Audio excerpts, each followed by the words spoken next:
Hey everyone, we are about to start chapter 3 of the 15 Invaluable Laws of Growth by John Maxwell. It is the law of the mirror. You must see value in yourself to add value to yourself. Personal development is the belief that you are worth the effort, time, and energy needed to develop yourself. Dennis Waitley. I often ask myself what keeps people from being successful. I believe all people have the seeds of success within them. All they need to do is cultivate those seeds, water them, feed them, and they'll begin to grow. That is why I've spent my life trying to add value to people. I love to see people blossom. So why do many people fail to grow and reach their potential? I've concluded that one of the main reasons is low self-esteem. Many people don't believe in themselves. They don't see the possibilities that God put in them. They possess 100 acres of possibilities, yet never cultivate them because they're convinced they won't be able to learn and grow and blossom into something wonderful. Potential squashed. That was the case of Janetta McSwain, whose story I recently learned about. For more than 30 years, she was someone who saw little value or potential in herself. But to be honest, there were many legitimate reasons for her poor perception of herself. She was born to a single mother who didn't want her and told her so. She and her sister Sonia, who was a year older, along with a cousin, spent the first 5 or 6 years of their lives being raised by their grandmother in Birmingham, Alabama. But the house was also shared by 3 uncles, who abused all 3 of the children psychologically, physically, and sexually. Janetta was scarred both physically and emotionally. By the time I was 5 years old, says Janetta, I'd already started to believe that I was not only inferior, but I was also a child abandoned by her own mama. As a child, I had no place, no voice, and no worth at all. When Janetta and Sonia's mother learned about the abuse, she moved the 3 girls to a new home. But the abuse continued, this time from the men her mother brought home. Sonia ultimately responded by living on the streets and turning to crack cocaine. Janetta avoided those drugs, but she spent much of her time on the streets and dropped out of high school in 11th grade. She had her first child out of wedlock at age 19, then a second in her mid-20s. For the most part, she lived in government-supported housing and on government assistance and relied on her boyfriends for additional support. To keep herself in designer clothes, she resorted to shoplifting. Sonia's perspective poignantly sums up the state they were in. Everybody in my family's been in jail, on drugs, didn't finish high school, so what I got to live for? What I got to amount to? Nothing. What I got to accomplish? Nothing. A look in the mirror. Jonetta's 30th birthday caused her to look in the mirror. She didn't like what she saw. She writes, "That day I woke up and realized I had absolutely nothing to celebrate. No money, no full-time job, no home, no husband, and no clue. Not even the will to do better. At last I knew it was time to make some changes." She wasn't happy with her life, and she realized that if she continued in the same direction she was going, her 2 sons would also be headed for trouble. As far as she knew, not a single male member of her family had ever finished high school. Many died young or ended up in jail. She didn't want that for her boys. For Janetta, the process started with her working to get her GED. She took a 12-week course to prepare and then took the test. She needed to score a 45 to pass. She received a 44.5, but she was determined to make something of herself, so she scheduled a retake at her first opportunity. When she passed, she was excited to be chosen to speak at the graduation ceremony. No one from her family bothered to attend. Janetta knew that if she was going to change, she needed to leave Birmingham and get a fresh start. And she wanted to do something no one in her family had ever done: go to college. She decided to move to Atlanta, Georgia, and was motivated by a profound thought: I get a chance to be anyone I want to be. It took her almost 3 years to pull it off, but she made the move. Soon afterward, she enrolled in Kennesaw State University, deciding to take more than a full load every semester. She was 33 years old when she started school. She was street smart, but not very book smart, at least not at first. That intimidated her in the beginning, but for the first time in her life, she was determined to better herself, and soon she realized she could do it. I realized I didn't have to be smart, Janetta explains. I just had to be determined, motivated, and focused. This came with a high price tag for me. I had to exchange my thinking. I had to think like a smart person. Not only did she study hard and stay focused, but she also sought out the smartest person in each of her classes and asked to study with her. Soon she was studying and thinking like the best students in school. She also maintained the vision she had for her future. At the beginning of every semester, she went to the bookstore on campus and tried on a cap and gown, looking at herself in the mirror and imagining what it would be like to graduate. One day when a classmate was talking to her, she had a realization. The classmate was saying, "I don't love myself. I'm a nobody." Jonetta responded, "You sure can love you if I can love me." And that's when it hit her, maybe for the first time. I realized I loved myself. She had changed. She was turning into the person that she wanted to be, that she was created to be. Jonetta completed the work for a bachelor's degree in 3 years. Then she enrolled in graduate school where she earned a master's degree in social work. Currently, she's working toward earning her doctorate. "I went for something that society told me you can't do," says Jonetta. Oh, yes, I can. The power of positive self-esteem. Jonetta's story is a powerful example of what can happen in a person's life when she recognizes her value and begins to add value to herself. In Jonetta's case, she was motivated by the desire to help her children, and she began to add value to herself first, and later saw the value in herself. It doesn't matter which occurs first. One feeds the other. What matters is that the cycle of value starts. If you don't realize that you have genuine value and that you are worth investing in, then you'll never put in the time and effort needed to grow your potential. If you're not sure you agree with that, then consider the following. Self-esteem is the single most significant key to a person's behavior. Often I've heard my friend Zig Ziglar say, "It's impossible to consistently behave in a manner inconsistent with how we see ourselves. We can do very few things in a positive way if we feel negative about ourselves." Zig has a very practical, common sense wisdom that he's shared with people for years. But experts in the field agree with his assessment. Nathaniel Branden, a psychiatrist and expert on the subject of self-esteem, says, "No factor is more important in people's psychological development and motivation than the value judgments they make about themselves. Every aspect of their life is impacted by the way they see themselves. If you believe you're worthless, then you won't add value to yourself." Low self-esteem puts a ceiling on our potential. I'm well known for teaching the law of the lid and the 21 irrefutable laws of leadership. Imagine that you want to do something great in your life that impacts a lot of people. Perhaps you want to build a large organization. That desire, no matter how great, will be limited by your leadership. It is a lid on your potential. Well, your self-esteem has the same kind of impact. If your desire is a 10, but your self-esteem is a 5, you'll never perform at the level of a 10. You'll perform as a 5 or lower. People are never able to outperform their self-image. As Nathaniel Branden says, if you feel inadequate to face challenges, unworthy of love or respect, unentitled to happiness, and fear assertive thoughts, wants, or needs, if you lack basic self-trust, self-respect, and self-confidence, your self-esteem deficiency will limit you, no matter what other assets you possess. The value we place in ourselves is usually the value others place on us. A man went to a fortune teller to hear what she had to say about his future. She looked into a crystal ball and said, "You'll be poor and unhappy until you're 45 years old." "Then what will happen?" asked the man hopefully. "Then you'll get used to it." I'm sorry to say, that's the way most people live their lives, according to what others believe about them. If the important people in their lives expect them to go nowhere, then that's what they expect for themselves. That's fine if you're surrounded by people who believe in you. But what if you're not? You shouldn't become too concerned about what others might think of you. You should be more concerned about what you think of yourself. That's what Jonetta McSwain did. She prepared for her move to Atlanta. Her friends and family told her it would never happen. When she did move, they told her she would fail and return to Birmingham. Nobody really believed in her. She didn't care. She had her own solution. She says, "You don't have to accept what people say you have to be." Isn't that wonderful? If you put a small value on yourself, rest assured that the world will not raise the price. If you want to become the person you have the potential to be, you must believe you can. Steps to build your self-image. I must admit that self-image has never been a problem for me. I grew up in a very positive environment and I've always believed I could succeed. But I've worked with a lot of people who didn't, and I've been able to help some of them turn the corner and believe in themselves the way that I believe in them.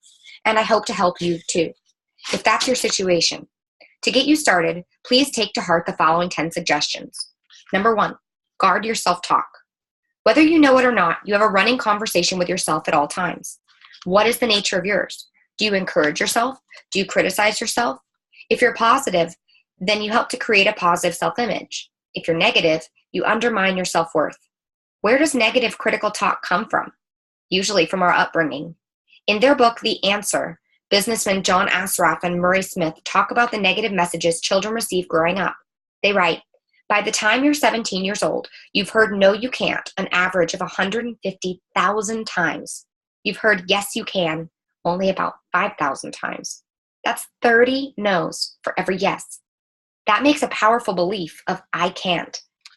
That's a lot to overcome. It's one of the reasons it took Janetta McSwain 30 years to start believing she could change.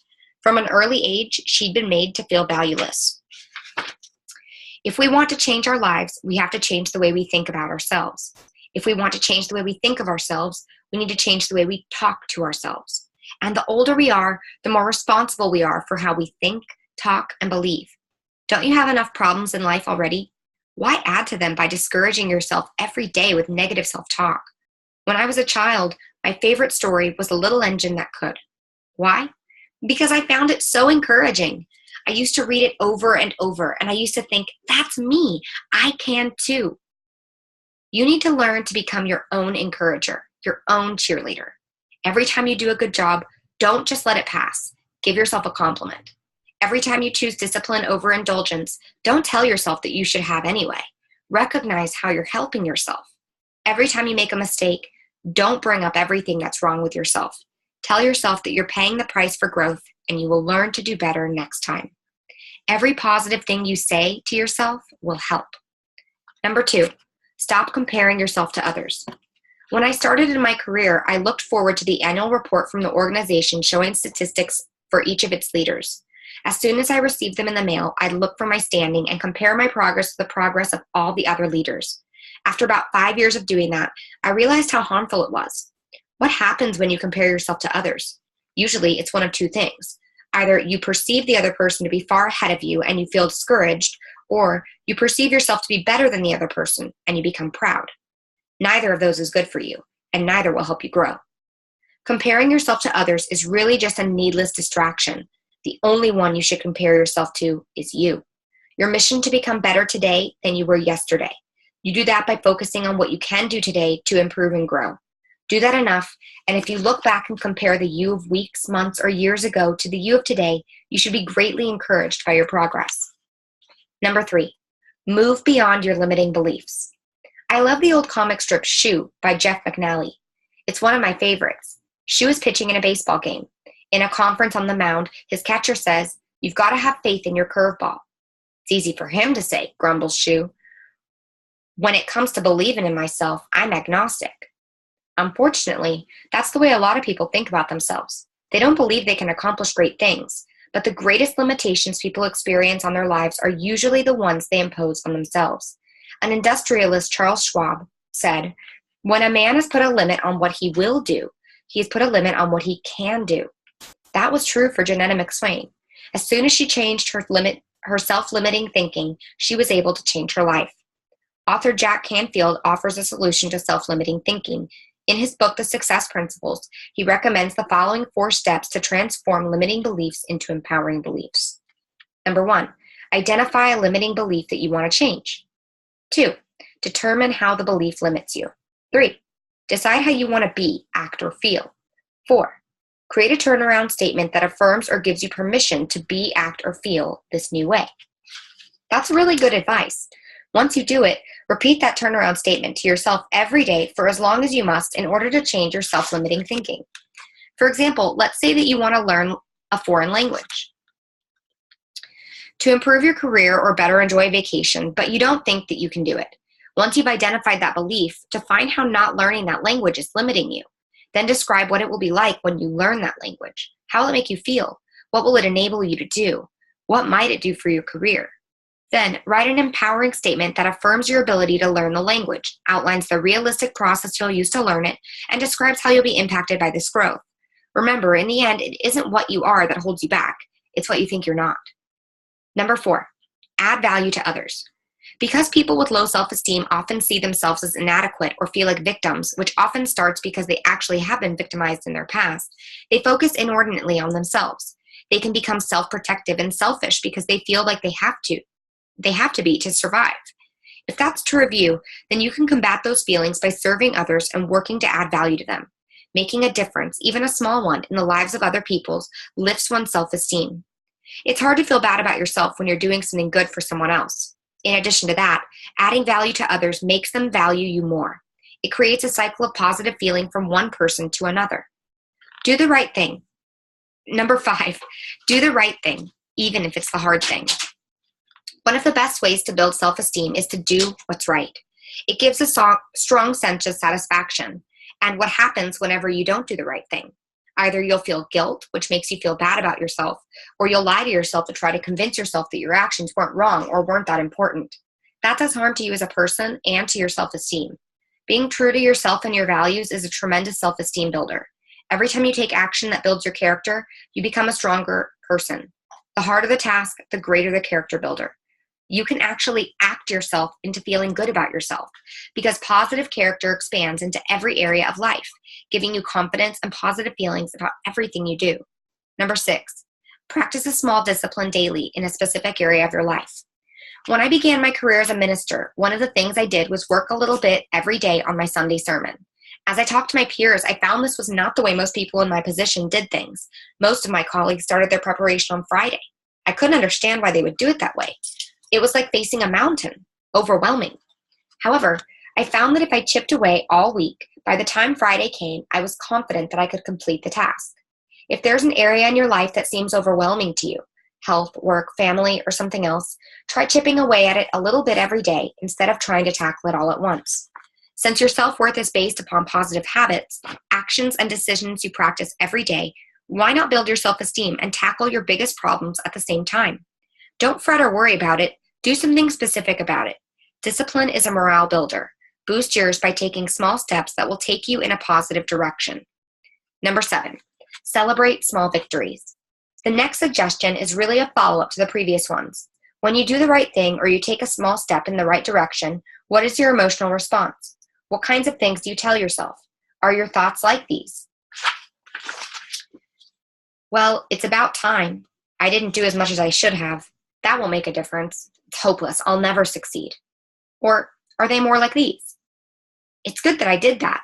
I did the right thing. Good for me. Every little bit helps. I'm that much closer to success. If your thinking runs more like the first list, then you need to change your thinking. I have to admit, I have no trouble celebrating small victories. Then again, I have no trouble celebrating big victories either. I just love celebrating. You should too. Taking a break to celebrate is good for you. If nothing is ever good enough, you can lose heart. Celebrating encourages you. It helps to inspire you to keep going. Don't underestimate its power.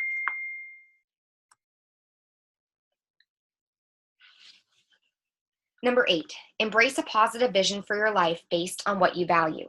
When Reese Witherspoon won the 2006 Oscar for Best Actress for her portrayal of June Carter Cash in Walk the Line, she quoted June Carter Cash saying, "People used to ask June how she was doing, and she would say, 'I'm just trying to matter.'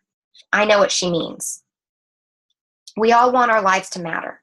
It's hard to do that when we don't believe we matter. If you have a positive vision for your life and you take action to fulfill that vision, then you'll more readily recognize your life matters. For example, Jonetta McSwain loved and valued her children, and she had positive visions for them, one where they prospered and broke the cycle of violence perpetuated by the men in her family. Because of that, she took action to fulfill that vision. What do you value? What prompts you to see a positive vision for your life? If you don't have a vision, you are likely to be apathetic.